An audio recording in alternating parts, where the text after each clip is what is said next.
Dixon throws another right, When you first meet Dalton Yorke, he doesn't look like your typical hockey tough guy, but looks can be deceiving. Another left here by Yorke, another left on Dixon.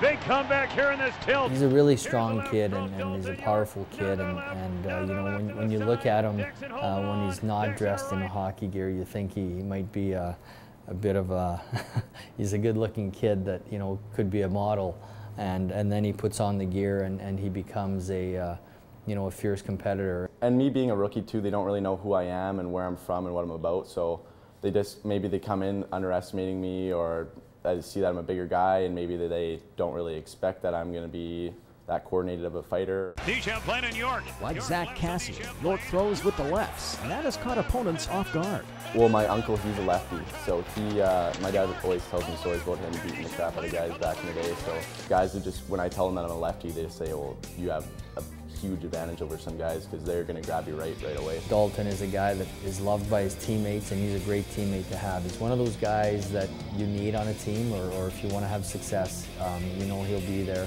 and you know he's got everybody's back.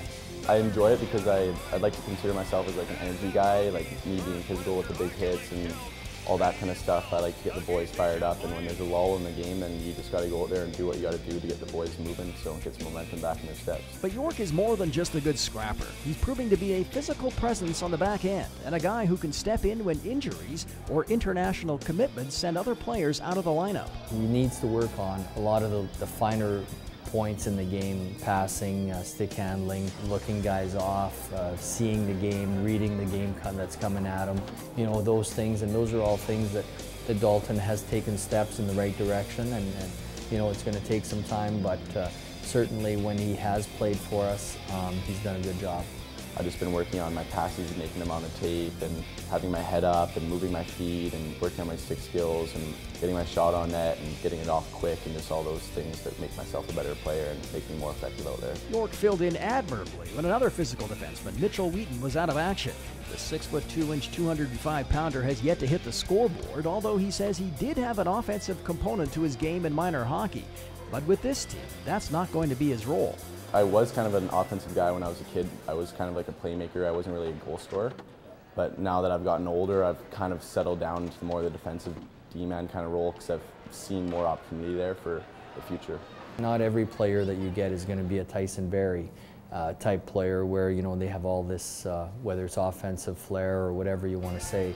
I think with Dalton, he's a kid that will be a very valuable defenseman for the Rockets for years to come. You got the offensive and like the skill on the back end, so we need some grit back there. So I'd like to think that I'm one of the grittier guys and kind of make a statement out there. The player Yorke says he looks up to is Nashville defenseman Shea Weber. Given the former Rocket played a similar style and role at that age, that's not such a bad thing. Weber also had a good point shot at that age, and Yorke says his isn't too shabby either. I got a good shot, I just need to work on my accuracy. So.